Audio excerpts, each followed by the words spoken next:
Hey, welcome everybody. Mike Martinez, Born to Win Conversations number 17. And Sensei Juan, brother Akey, Ahiem, how are you guys doing? We're We're doing doing good. great. So glad to be here once again with you guys to share the program with you to talk about critical thinking, which is very important in these days and times. And I'm glad Sensei Juan came up with it, and I'm glad you hosted it.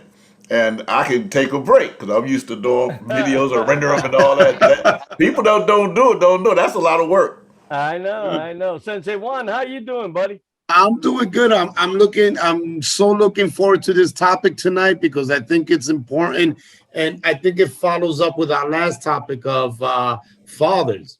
Because I think so much rests on critical thinking, the ability to evaluate information, and I think that in our current political environment over the last couple of years, I think we've seen a loss of people engaging in critical thinking. Absolutely. And you know what, guys? We're gonna end it right here. Let's cut and we'll be right back.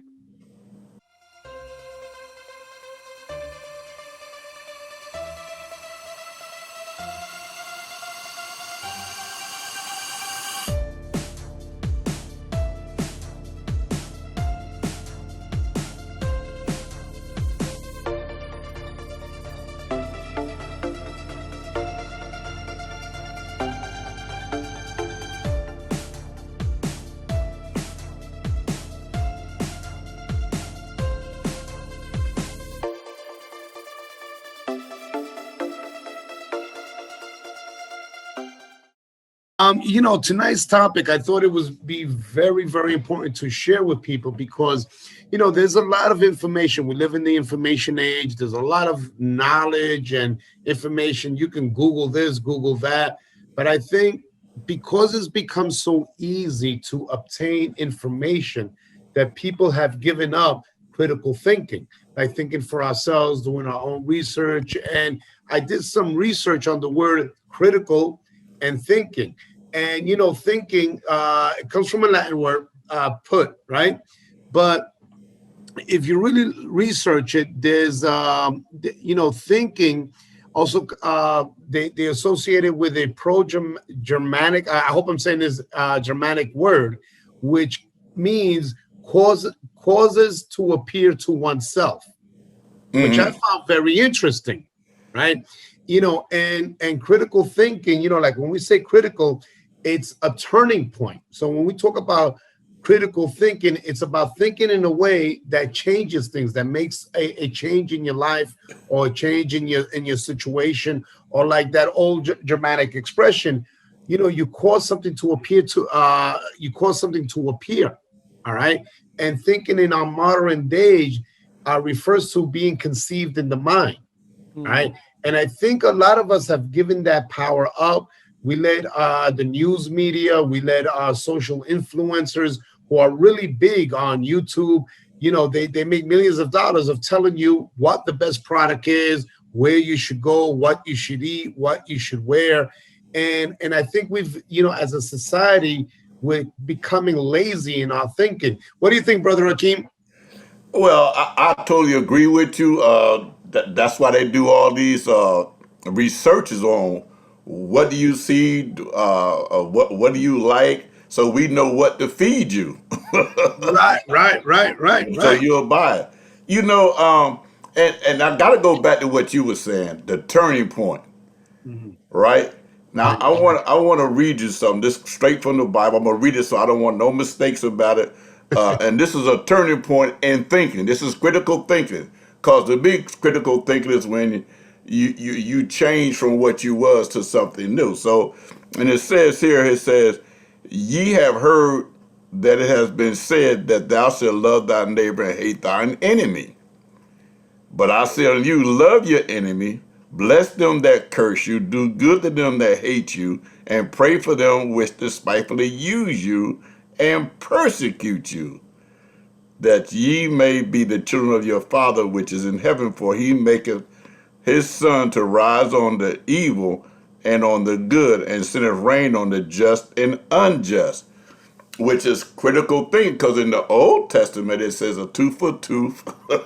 Right. You know what I'm saying? So, but Right. here it's saying, no, don't hate your enemies. Pray for them. Right. That is a paradigm shift, my favorite word. That's Yeah. a paradigm shift in the way you think, which is critical thing, because you to try to change people from that way of thinking to this way of thinking is gonna take a lot. It's gonna take a paradigm, and it's gonna take reading. It's gonna take somebody influencing you. It's gonna help take somebody to help you get that way, which is one of the reasons they wanted to kill Jesus. Cause man, Yeah. you come changing the whole. You don't turn everything. I believe to something new. What's this Right. stuff?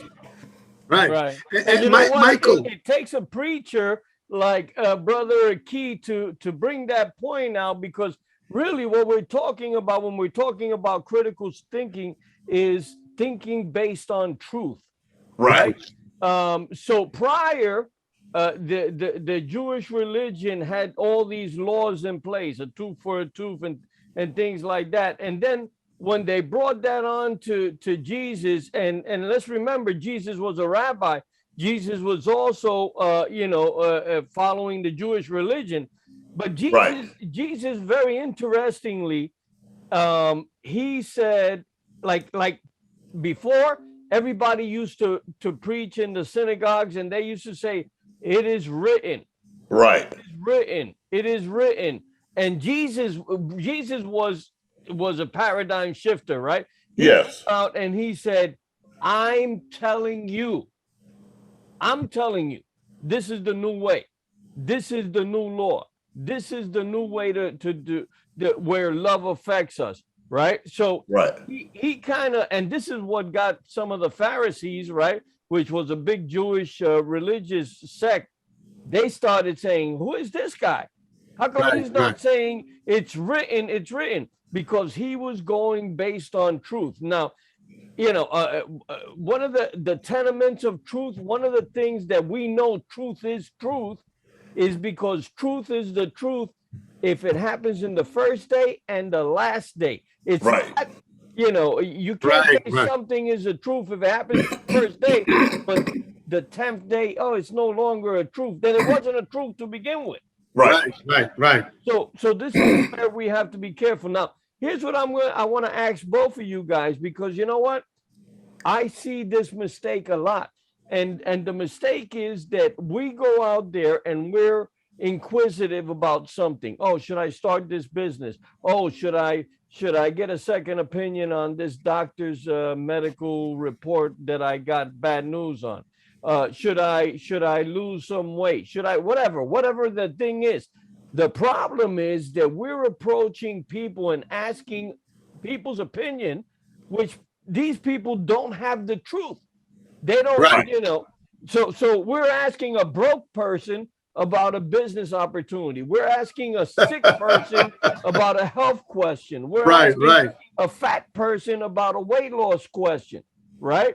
And that's one of the things that I think affects a lot of us. We're not doing our own thinking. We're throwing it out onto other people, and we're seeing bad results because the people that we're asking giving us bad information. What do you think, Sensei? You know what? I think that has to do with self-esteem and confidence in your own ability. All right. That a lot of times we want to be reinforced, or we want to have that confidence. Well, listen, this person is agreeing with what I'm saying, so I must be on the right track. Right. And, a lot of that comes that we're not able to separate our emotions from facts. And again, we saw that a lot in 2020. We're seeing it a lot now, that the facts may be one thing, but people's emotions are so enraged in different directions, they can't see the truth. They can't see the facts.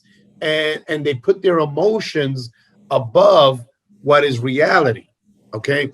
Now, when that happens is you get a lot of people just based on emotions, making a lot of rash decisions, being impulsive, where if you train yourself to say, okay, I feel this way, but these are the facts. This is the reality of what's going on. So I have to base my decisions on this. It's not saying that emotions are not important, because emotions are very important.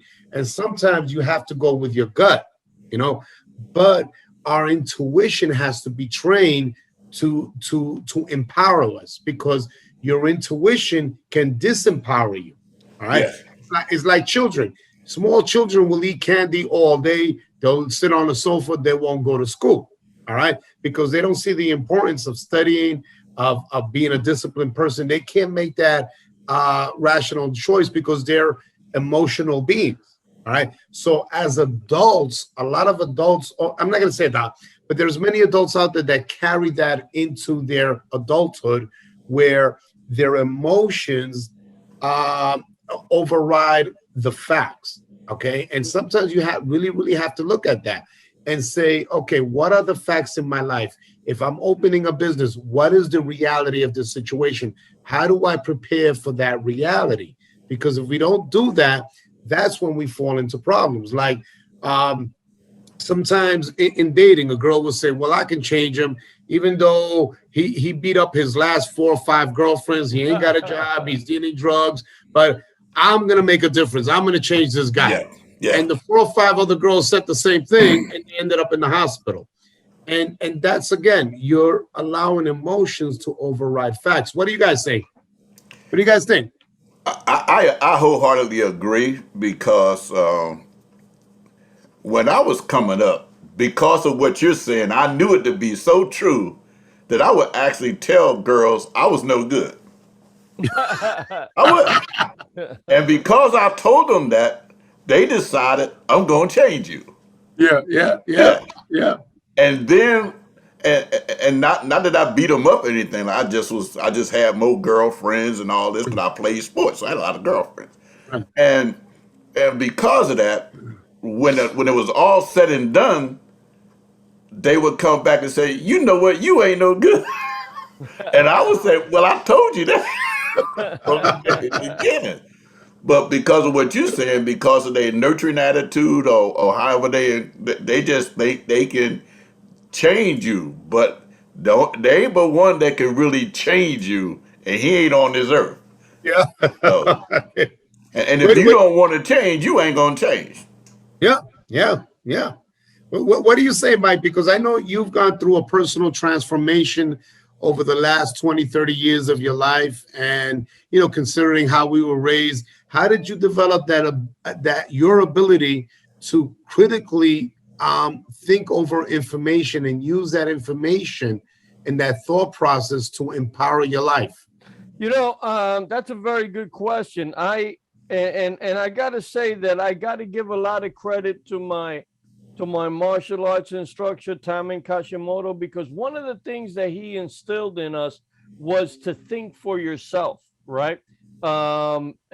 It's great to have a religious background. It's great to have mom and dad to instill beliefs inside you. It's great for education to instill, certain beliefs inside you, or government or big business. You got to watch all those things. He always taught us that, you know what? You got to see what is the ulterior motive of somebody trying to influence you in any particular direction, right? So think for yourself. And for me, that made a big difference. Then I'll tell you, I read this book, right, that I got here in my office. It was about mind programming.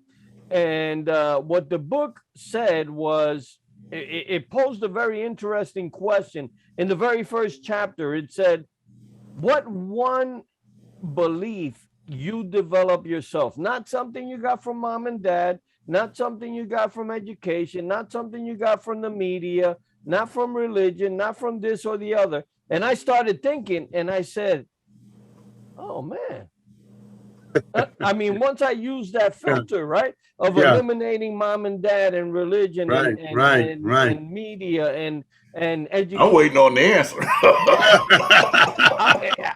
I didn't have an answer. I said, oh my God, I don't got anything, right? So, but here's the important thing about that book was the second question that followed that was, what if the person that taught you these ideas that you now believe, what if they were wrong? Right. And I said, Right. oh man, that's like really, right? So you Right. got accurate thinking or critical thinking, I think, goes in line with accurate thinking. And the Bible talks a lot about accurate thinking, Yeah. Yeah. Yeah. right? And that's based on truth. That's based on you getting, solid information from solid sources that don't have an ulterior motive to move you one direction or the other. It's all for your particular enhancement and your goodness. How do you get that? That's what we're discussing today. But for me, I started thinking for myself. I started kind of Right. questioning things and saying, and again, it's not that education is bad. It's not religion is bad. It's not my parents are bad. They're all trying to give me the best that they got. But Right. Right. sometimes they may be wrong in what they believe or what Yeah. they teach because they got it wrong. They Right. Right. they Right. bought into somebody else's idea too, and that person was wrong. So, what, brother Akey, what do you say on that? Because being a preacher, I know accurate thinking is very critical. And I'm gonna go back to my father because as I told you, I did a video once. Mm-hmm. He wasn't perfect, but he was my hero. Yeah. Because like you're saying, there was some things that was not perfect, so I couldn't. There was some things I had to take, something I couldn't. But the one thing he did teach me, always to do for myself, think for myself. He taught me how to think. He used to give us these words games and these problems that we had to solve and all this stuff. And he taught me how to work on cars and stuff because what he used to tell me was, why pay somebody more an hour than you're making? You'll never have nothing because you'll Right. always be putting out instead of doing. So, and because he taught me how to think for myself, he taught me how to. So when I went to Philadelphia Biblical University, what it wasn't called, that was called Philadelphia Bible College back then. They taught us how to do research. Mm. I really didn't know how to research. I mean, I had an idea, but they taught us how to get certain books, how to get certain things, how to research it. I still got books from when I my college days and stuff.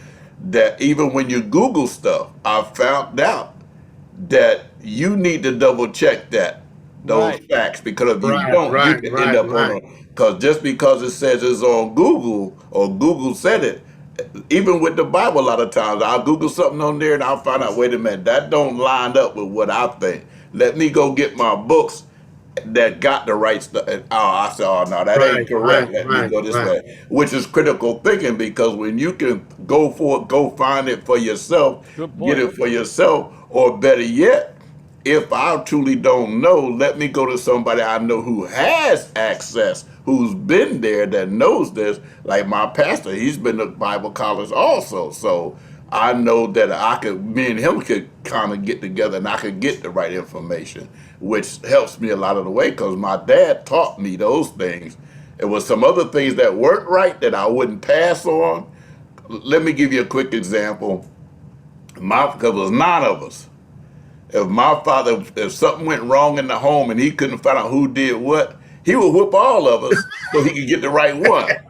I thought that was totally wrong. I couldn't pass that on to my kids. No, Right. I'd rather Right. let you get away than beat somebody for something they didn't did. They didn't Right. do. Can I add something? It's so I want to jump on what you're saying, Brother Akeem, about that, about doing your own research. Right. And while I was, thinking about this topic, I did a little research, and there's two things that affect critical thinking that is prevalent when you look at people who don't do critical thinking. Is one, they fall into the comfort zone or learn helplessness. Mm. And the research is saying that people who get into their comfort zone, they develop a lazy way of thinking because they're not going to engage in anything that's going to take them out of that comfort zone. Okay, so they'll accept anything that keeps them in there. That's what they'll accept. And if you learned helplessness, like, oh, you're a victim, and if you accept that, narrative that is currently being told. Well, you're a victim. The reason why you can't push ahead is because of this and this and this in society. That you tend not to engage in critical thinking. That the thought process is, well, listen, the government is racist. I'm this color. I'm this side. I'm this weight. I'm this age. So I can't overcome those obstacles. So if you have that in your mind, why would you engage in any type of critical thinking? Because that would force you to take responsibility for your life. It force you to take responsibility for the changes that you need to make to improve your life. And it was fascinating. And I think, Michael, you've touched on this before about being in staying in your comfort zone, right? Oh yeah, absolutely. And before I even get into that, I wanna talk about what Akey mentioned when he said that you could do Google searches and say, something doesn't look right there, right? For instance, I was recently looking up a herb, right? A plant, and with medicinal, properties. Right. And so I look it up, and the first thing that comes up is WebMD, right? And WebMD says, oh, look, this is good for this, this, and this, but look at all the other things it's not good for, right? And you start looking at, and you say, wow, oh, wow, that's interesting. But now here's what you have to ask. Who is behind WebMD? Right. When you ask that question, you find out that it's a pharmaceutical company. Now, does a pharmaceutical company have an interest in me buying a herb that may be $10 or buying a drug that may be $50, right? Right. And so, again, I don't know if the study was correct. It still takes some research, like you were saying. But that's where, again, and going back to what you're saying, Sensei, you can't be so comfortable with just doing a preliminary search. You got to go surface search. Yes. right, a top surface search. Right. You got to go deep. You got to get a little bit uncomfortable and find the truth. And sometimes that's going to take some shuffling of the dirt. That's going to take some digging deeper. That's going to take maybe a week or a month of doing some stuff that may be uncomfortable. But this is how you grow. This is the only way you grow. If you continue to do things that are just comfortable, you're not going to get anywhere, right? I was looking at this very interesting interview by this gentleman online on YouTube. His name is Bill. I forgot his. He's got a show called Impact Theory. Very Bill something, and he was interviewing this gentleman, David Goggins. Now, David Goggins grew up in Indiana, maybe like 2 or 3 miles from where a KKK headquarters was at, and he was the only black kid in his school. And the guy that sat right behind him was one of the Grand Poobah's grandson, and slapped him in the head, calling him the N-word, and he just had a very, very hard time. And so he said, I grew up scared. I didn't know. And it wasn't until he finally said, I got to shake out of this. I got to break out of this. And the man became a Navy SEAL. He became the only American that became a Navy SEAL, a Army Ranger, and this other thing. This man has run 1,000-mile race. And now, yeah, his name is David Goggins. And I'll tell you, he said, I had to look at myself and get out of that comfort zone and say, you know what? I'm nothing but a chicken. I'm scared of everything. I got to break out of this. How do I break out of this? I'm going to go to the Army. I'm going to do things that nobody's done. I'm going to push myself to the max. And that's how he adjusted his critical thinking. And that's how he got the best out of himself. This guy has done, I think it was 4,600 pull-ups in an hour. Yeah. Right? He ran 1,000-mile a marathon, and the last 200 miles he had broken ankles. Think about that. So he just learned to push himself, and it was part of, because in the beginning he was in that little confined jail that he had in his mind because of all the negativity growing up in that environment in school. But you know what? That's how you open up. You got to open up. You got to go out of your comfort zone and push yourself.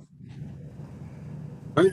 You know, Michael, it's again, you know, I think that we're creatures of habit, all of us, and habits can be a positive thing. Yeah, absolutely. Yeah, you know, you can become more efficient by engaging and having structure and habit. But what happens is you ain't run 1,000 miles without having a habit.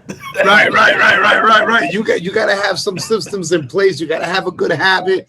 But I think, again, when we talk about critical thinking and the ability to assess information and take that information to empower us, it's a skill that has to be developed, and it's something that we got to engage in all the time. You know, it has to become a habit. And like what you were saying earlier, you have to engage with people who successfully engage in critical thinking. Right. If you're around people who are lazy in their thinking, you're going to be the next one. All right. So sometimes you got to break out of your relationship. Sometimes you got to make new friends. And again, we love our families. We love our friends, but maybe they're not in a place where we want to go to. So we have to step out of that environment and say, you know what? I need to surround myself with people who are more intelligent than me in this area to help me analyze this information, to develop better habits in this, and to look at things from different perspectives. You know, I when I talk to my son about my dojo and we're making changes, I tell him, you know, I look at things in a certain way. I got to look at what's going to happen when we make that change for the first month, 6 months down the line, a year down the line, 3 years down the line, and then 5 years down the line. What with this decision today, where is that going to put me in 5 years? Okay. And because I've engaged in that, it's helped me sustain my business for the last 16 years, despite everything that's going on. And it's funny because, you know, the guys that I've seen getting into trouble, they only think maybe 6 months to a year down the road. They don't think beyond that. And when we talk about critical thinking to change people's lives, you got to have the immediate, the intermediate, and the long-term range of where your life is going to be when you make this decision 5, 10, 15 years down the road. Brother Ahiem, you know, because I know you do a lot of counseling. What do you think about that? Long-range thinking. Yeah, well, long-range things sometimes start with a simple thought sometimes, like depend on your culture, how you was taught, how you was raised. Like one of the reasons a lot of people don't have money or broke because they've been taught from an early age that money was evil. Okay. So therefore, in order for me not to be evil, I can't have a lot of money. But that's not what the Bible says. The Bible says in 1 Timothy chapter 6, verse 10, for the love of money is the root of all evil. Right. Which while some covet after, they erred from the faith and pierced themselves through with many sorrows. So if we understand that money in itself has no personality, is what we do with the money or how we gain the money that makes it evil.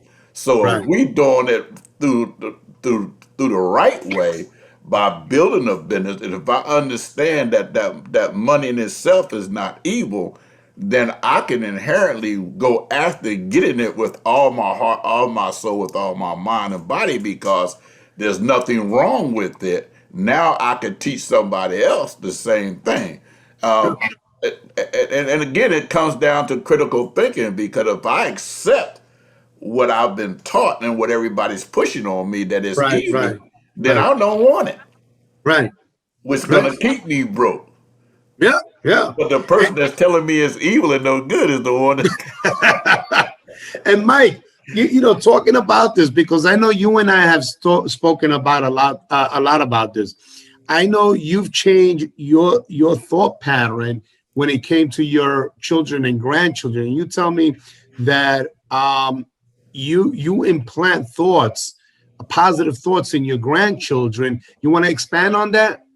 Yeah, well, one of the things that I do in my own edification and for the edification of my family is to think about a problem or think about a goal and then accurately write it down as a question, so that I can look at it and I could see what the question is in my mind, and then write questions about the question. So in other words, and this is what I use to implant to my grandkids and my kids. So I write a certain question as a problem, and then I write, so what's the solution to this thing? And then I write the solution little by little. And then I take the strongest one, the strongest beliefs that I can implant in my kids and my grandkids and start that process, right? And I do that, and here's what I do, guys. I never inject something without having the person figure it out themselves, because if I have to twist your arm to do something, you're not going to accept it. Oh, Mike is crazy, he twisted my arm. Yeah, and I gave in and I said. But when you come to the realization, yeah, I got to get out of my comfort zone in order to grow, right? When you come to that realization, you own that now. That's part of your belief system. And that's nothing I could change no more. You see what I'm saying? You would have to change that in the future by contradictory thoughts, by saying, wow, maybe, getting out of my comfort zone is not so good. I feel a lot of pain, whatever. But the bottom line is I do things, or I try to instill ideas that are going to get them to come to a realization that this is a better route. So guys, we're running out of time here. Oh, wow. Yeah, I know. Time goes fast. I know. But here's the question, Brother Akey. What would be the one advice you would give somebody listening today that is looking at a problem and wants to put critical thinking ideas to solve that problem? What one advice would you give them?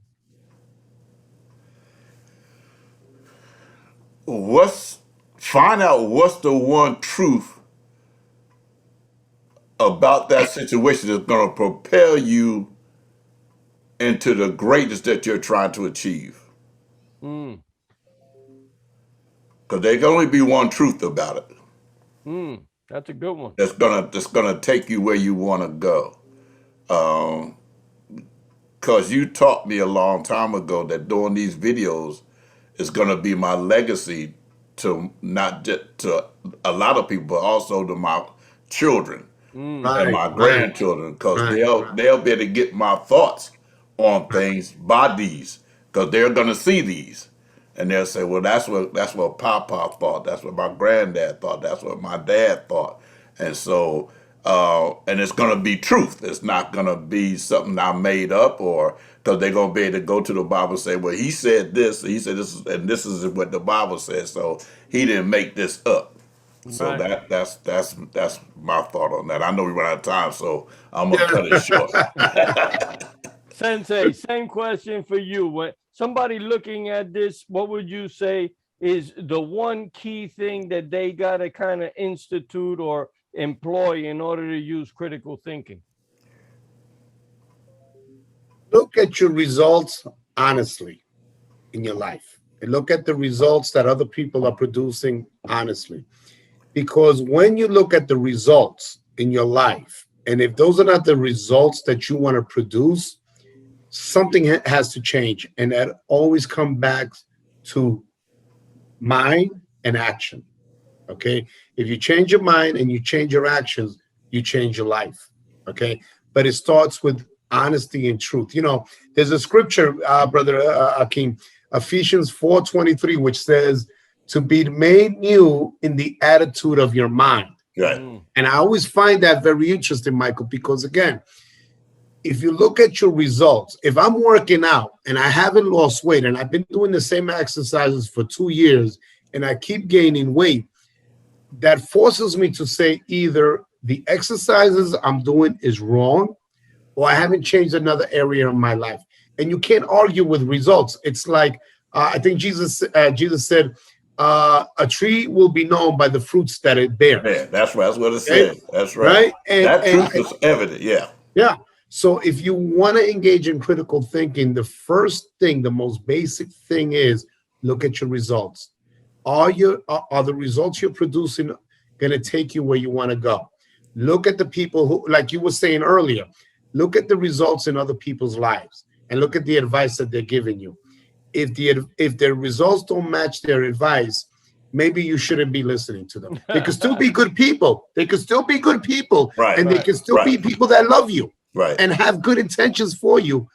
But maybe there's something there that's off. How about yourself, Mike? You What's know, that one truth you would I give? think the one thing, and we talk about it, I think all three of us have mentioned it on other videos, which is finding a good mentor. Because Right. I think, one of the things, like you said, Sensei, sometimes we fall back on wanting to hear the advice of our best friend because we know that that friend is going to just follow in with us and say we're a mentor who's been where we want to go might say, "Hey, Mike, you're doing it all wrong, man. Right. You need to start doing this, or what's your problem? Why aren't you, doing?" Sometimes a mentor could be harsh, and sometimes that's what we need. We need Right. somebody to slap us in the face and say, "You know what?